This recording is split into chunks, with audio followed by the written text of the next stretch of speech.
Okay, so it turns out that I actually get a lot of questions about AI hosting because, like some of you already know, I do AI host on the side. I do have servers set up so that clients can go on those servers, do their LLMs, and I get paid for that time. So I'm gonna answer a few questions in this video so you guys can actually get an idea of how this works. And the first question is, how do you start out?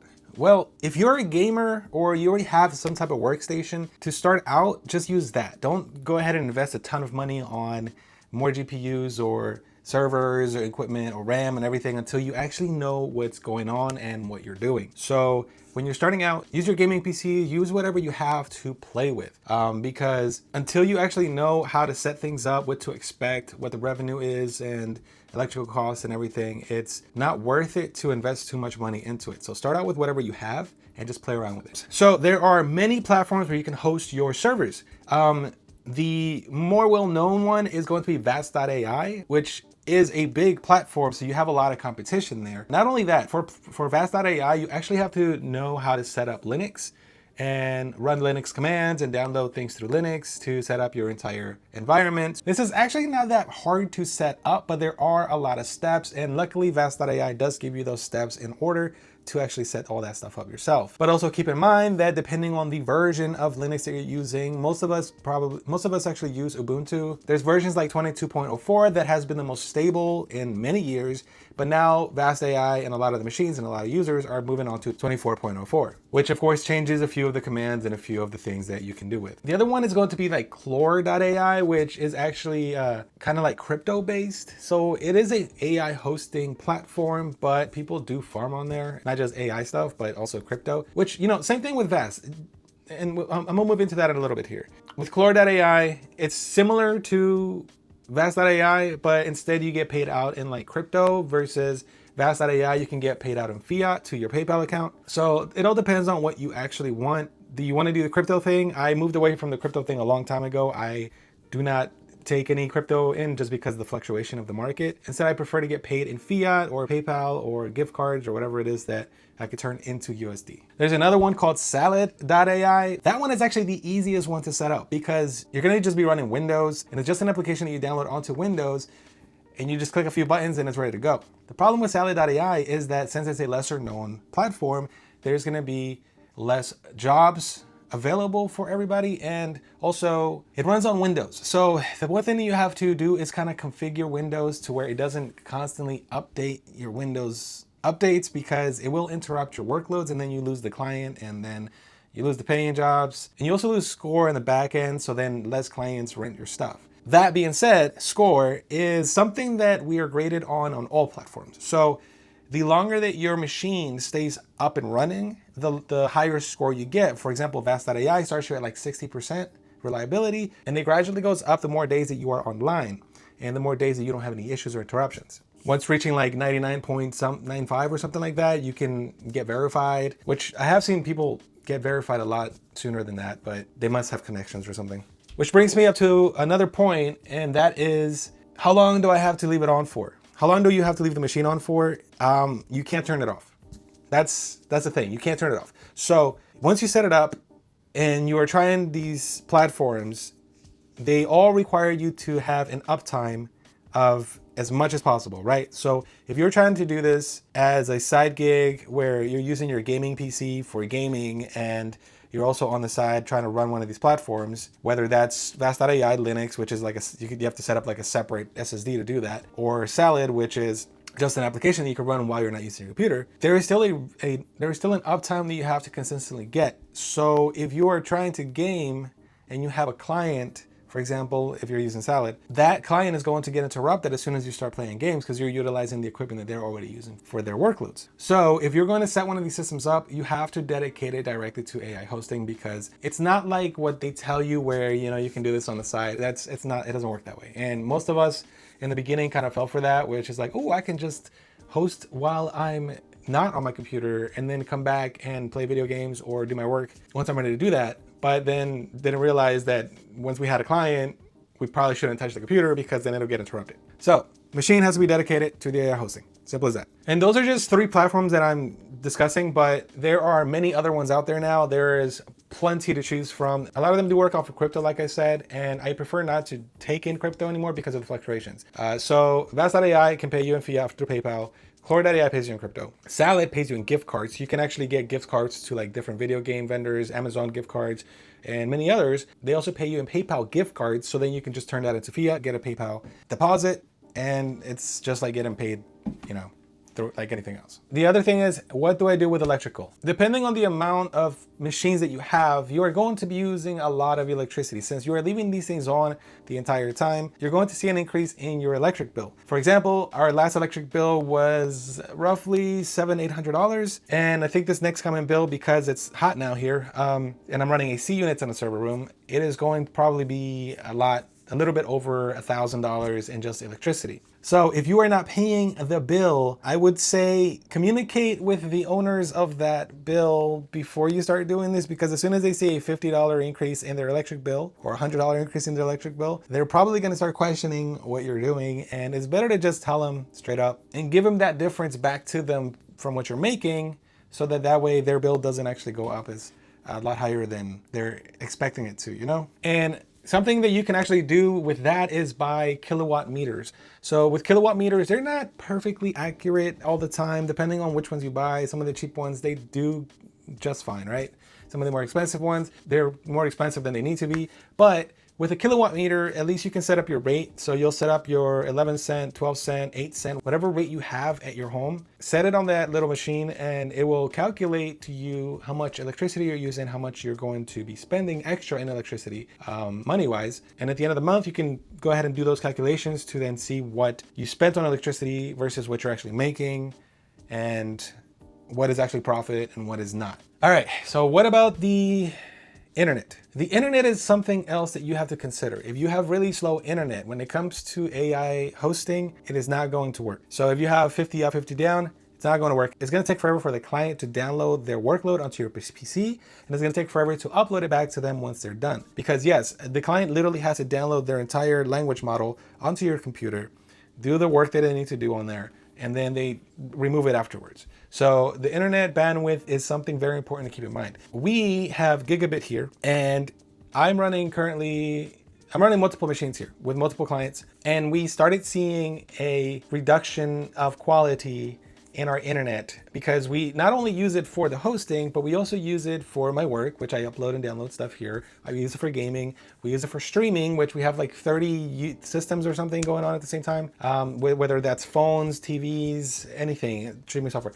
We started seeing a reduction in quality in Netflix, HBO, Hulu, all that stuff. So everything was grainy. My wife was complaining about work where her computer was no longer connecting properly. Our Ring camera was no longer letting us see video, and my gaming was lagging and stuttering. So yeah, it affects you. So depending on how many units you have, how many clients you have on there, your internet is going to suffer.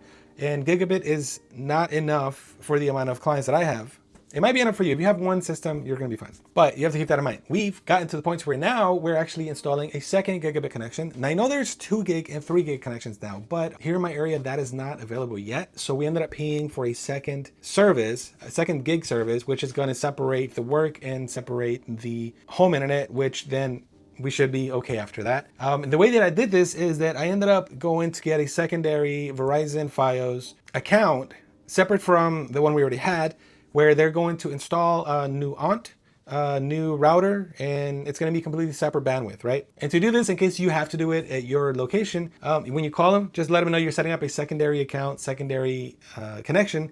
And all they have to do to push it through is set it up as like this service is on floor 1, this service is on floor 2, and it counts as 2 different locations. That's kind of how they bypass it. If you want to have multiple connections in a residency, you have to put it in different rooms on their back end, so then they can just say, hey, this is 2 completely separate locations. All right, we're moving on to where can I get equipment? All right, so I'm going to tell you from my experience of where I get stuff, because I don't buy the new stuff. I don't buy any new products because there's reasons for that, and I'll tell you why. So I buy old workstations that could be like Dell workstations that are a few years old, or Lenovo, or Supermicro, any server equipment that is older than like 5 years, because now that's not the new stuff. You know, it's old, but it's still usable. It's still great. And I stick to anything DDR4 or above.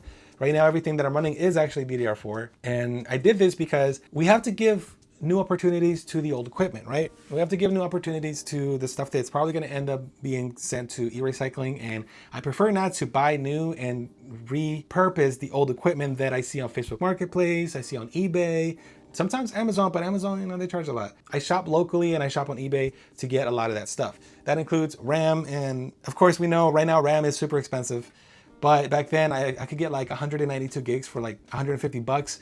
You can't do that now. 192 gigs is like 400, 500, 600. I don't even know. It's insane. But just keep checking locally. Some people do want to get rid of their server equipment or their old equipment, and you might be able to find a deal. The other thing is also liquidation places. So there are liquidation places that do sell old server equipment, or maybe you have like a local e-recycling place, because a lot of that stuff does end up in e-recycling. And it sucks because if you don't get to it fast enough, it does get recycled. But now they've gotten smarter. The e-recycling places now have like computer related departments where now they've realized that they can just part out this stuff. So then you might have somebody locally where they might have a location you can go to and buy like a pallet's worth of old servers, for example, or old workstations. And that's actually the way that I used to do it as well, where it's like here locally, we have a location. You can set up an appointment. They'll take you in underground. I know that sounds weird, underground. And then they have like pallets worth of laptops, desktops, server equipment, and all that cool stuff. So definitely check locally to where you can find them. Now, for GPUs, I also do not buy new. I don't buy anything that is sitting on the shelf. I look on eBay or locally for GPUs that have something wrong with them. Whether fans don't work, whether they're overheating, they have connection issues, they have damage. Like a lot of the stuff that I have is actually refurbished stuff that I refurbished due to the fact that they couldn't be sold to somebody like you that is going to want something new for their gaming equipment. So I try my best to always look for something that doesn't work or kind of works, but can't be sold as working new condition or, you know, working use condition. That way, that doesn't end up in e-recycling. And I can repurpose it and give it new life, where now I can use it for the AI hosting, if I can get it working, of course. So yes, look locally, look for things that might be messed up and repurpose them if you are technically savvy, and you can probably change a fan here and there or refurbish them or whatever it is that you have to do to that system. I, for example, have a card running right now that has the power connector literally almost completely off, but I checked the connections, I made sure there was enough contact there where it's not going to be that much of a fire hazard, and I am willing to use it for this stuff, but I cannot sell it to somebody else. So yes, I take the risk, but at the same time, I don't take away from the new market, which then if I did that, it would cause more issues with the computer market, like what's going on right now, where there's like a shortage of everything and the prices just keep going up, up, up, and up. So yeah, no, I prefer not to do that. The last thing that I'm going to rant about is it worth it? All right. And what kind of revenue can you expect, right? So is it worth it? I'll give you an example. The RTX 4090, for example, does about $5 per day, give or take, right? If it's running 24/7. So that comes out to about $150 per month for one RTX 4090. While running in the system, it's gonna use about 500 to 600 watts. It fluctuates, sometimes 300, sometimes 200. It literally fluctuates. And that's the one thing that I want to discuss to you about with this. You're never going to get a constant cost in electricity from a system, because if they're working on AI workloads, you're allowing them to use your computer to do a real workload. So you're going to see some workloads that use like 80 watts, 150 watts entirely, 400 watts. Some go up to like 550 to 600 watts. Some come back down to 200 watts. So it's a fluctuation. But the most that I've ever seen a 4090 system use was actually $27 around there, $27 to $30. Let's say $30. So then we're going to deduct the $30 from the 150, and that gives us $120. Now, the platforms do take a percentage. Keep that in mind. Some take 10%, some take 20%. So out of our $120, now we have to take about, let's say 20% on the big end, right? 20% off, which would be about 24 bucks here. So then we'll deduct that minus 24, and we're looking at $96. So out of the $150, we get to keep $96. That's actually not bad if you really think about it. And of course, we're not considering the fact that we're paying for internet, because you already have the internet, you're already paying for the internet. I'm not counting that. Now, if you go ahead and scale like I have, and have to get a separate connection for it, then you deduct that from that as well. But then, you know, you have to consider what you're actually getting as a whole and then subtracting that from the whole. So we're keeping about 60 to 65% profit margins, which that profit margin is not that bad. Now, I will say that that is just one example of the highest possible electrical usage from a 4090 system that I currently have.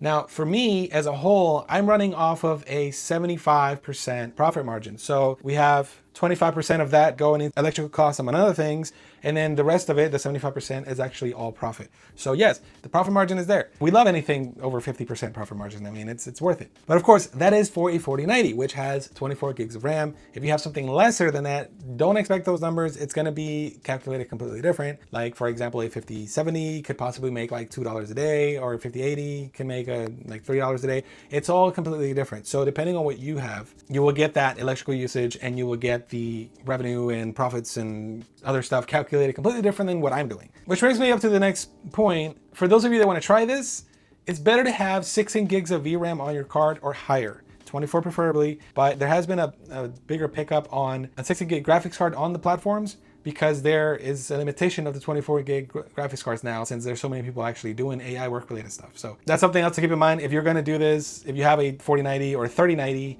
go ahead and try it. If you have something lesser, do the calculations for it. Most of the platforms will tell you what you can expect to make before you even try to do it. Okay, so hopefully that answers a few questions that you may have had. I didn't go too much into detail about it, but I just wanted to answer some stuff for you. One thing that I have to bring up though is heat is what's going to kill your entire production. I am currently battling heat right now because it is 95 degrees outside, which means that it gets up to 115 degrees in the server room, and I have to run AC, I have to run fans, I have to run exhaust stuff. So that is also cost that you have to take into consideration. One AC unit that runs at like 1500 watts constantly is like running 3 more of the other systems. So you have to consider the fact that now you're running at most, let's say 25, 50, 75 extra dollars of cost, if not more, from just running that AC unit. Now, if you're just running one system, you're not probably gonna need that. You can just run it. You might not even notice that it's there.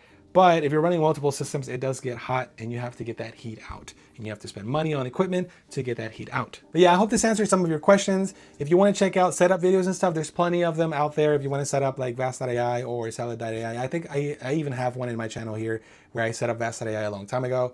But if you want to just start playing with it, go ahead and play with what you have. Learn before you scale up. And also, if possible, buy secondhand so you don't damage the current PC market more than it already has been damaged. Do as I do. I don't know, go buy used equipment that half works. Maybe one of the fans isn't working on one of the GPUs, or there's a system there that, you know, people are like, oh, it's crashing. Well, go troubleshoot, learn how to troubleshoot stuff and get it working, and then set it up to make you some income on the side. Passively, as they say. It's not very passively, by the way. So yeah, I should mention that. It's not very passively. You constantly have to look at the stuff. You constantly have to make sure that they're running right. And if they crash or have errors, you gotta restart. You gotta set it up to restart. You gotta set it up for automatic restart. I don't know. There's more to it than just letting it run. So keep that in mind. Anyways, bye-bye. If you have any other questions, leave them in the comments down below. I know this is a talking head video, but it's better to hear it from someone that's currently doing it than just, you know, Googling something and it's like, oh, well, it tells me that it's this easy. It's not. So